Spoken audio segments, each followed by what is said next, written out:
Mexico and the European Union now joining the list of trading partners Trump has threatened with tariffs amid ongoing negotiations. Leaders of both received letters over the weekend setting a deadline of August 1st to reach a deal or get hit with a 30% duty on all of their exports to the U.S. that don't already fall under a sectoral tariff like the auto industry tariff. Now, this comes after the president sent similar letters to several countries, including Japan and Canada last week, making similar ultimatums with potential levies as high as 40%. However, perhaps the most baffling trade move by the president this weekend was made against Brazil, a country with which the United States has a trade surplus. The president slapped our second largest trading partner with a 50% tariff. Administration officials say it's part of the broader global tariff strategy and in response to a Brazilian Supreme Court decision regarding the criminal trial of former Brazilian President Jair Bolsonaro. Here's National Economic Council Director Kevin Hassett on ABC News this week. And normally it's not necessarily about a specific country, but with Brazil it is. Their actions have shocked the president at times, and he's been clear about that. But what I'm saying is that what I've been saying with most countries was that it's really about us getting the tariffs in order, and I think that this tariff for Brazil is a lot higher because of the president's frustration with Bolsonaro. Yeah, Trump doesn't like how Bolsonaro has been treated in Brazil. I have a different issue with Brazil, a country that has, I think, descended in some ways into authoritarianism with respect to that one judge, Alexandre de Moraes, who was issuing all these demands of against Elon Musk companies, X, to take down what he called misinformation on social media, aggressive policing of speech, censorship. And, just as when J.D. Vance was criticizing our, friends and allies in Britain and the European Union for having censorship-inclined policies that affect our companies, I think it is also right to stick up for the free speech rights of, again, American companies operating abroad. Now, as you know, I'm not for tariffs as a policy. As a negotiating tool, maybe it's one thing. Certainly, we don't want there to be tariffs, so I hope these countries, Canada, Mexico, all the rest, Japan, make deals to bring both sides, bring the tariffs down to nothing, and we can have free trade and prosperity and economic flourishing, and that would be great for everyone.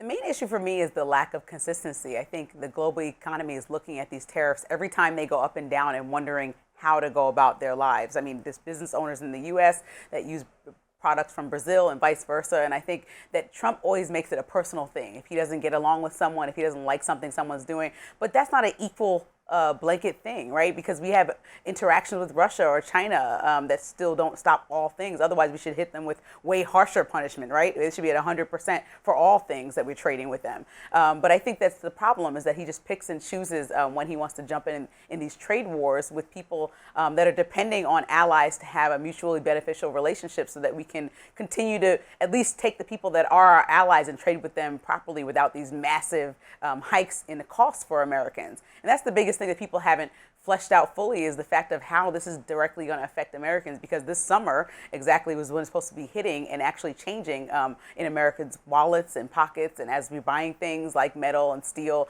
And so I think these are big conversations that are going to come up, and the decisions made now that seem like they're knee-jerk reactions are going to affect people in the long term. No matter how many times you change it, it is what it is. Yeah, I think Trump would say he needs a free hand to negotiate, that he comes from the business world where yes, it is very personal, the kinds of relationships he has with business leaders and with world leaders, and he's trying to negotiate something. Now, there are some in the administration, I've talked about this before, who think tariffs are themselves a good thing and want to see tariffs because they think if we make it more expensive to, bring in the goods, we have to produce the goods here, that will create jobs, that will bring back manufacturing, that will be a good economic policy. I don't quite see it that way. I think that will be, that is inarguably inefficient. The people in favor of doing it think that inefficiency is worth it because it's good for the workers here. I would say that, but if you talk to small business owners all over the country, they can't afford to pay more for raw materials, for food, for metal, for parts of machinery. If they have to eat those costs, they pass them on to the consumer. And no one wants to pay higher prices for things. We just had an entire election that was a rebellion against the Biden administration for its for the policies it was responsible for that raised prices for everyone. So this will be another thing like that if we have tariffs in place permanently. So I would say to the people in the administration who want that, that's pretty stupid. Don't do that. Now, maybe it's different if it's Trump saying I'm threatening this in order to get you to lower your tariffs down. Just as it is bad for us if we impose tariffs on them because it raises the price for us. That's true of the people of Japan, how their tariffs affect them, or Canada or Mexico. So we should all bring the tariffs down to zero. It should be equal. It should be equally zero. That would be the best economic policy ever. That would lower costs. That would be great for business. That would be great for creating jobs, because when things are cheaper to import and build, that creates jobs for people, and that allows you, we're all consumers first. That's the number. We're not all laborers in specific sectors, but we are all consumers regardless of what job you have. So we want to bring down prices. That would reward Trump electorally. That would be good for the Republican Party in a moment where, now it's been 6 months of Trump administration. A little bit of the love is fading. Some of the new people he brought into the coalition, the Joe Rogan voters and viewers, are not fans of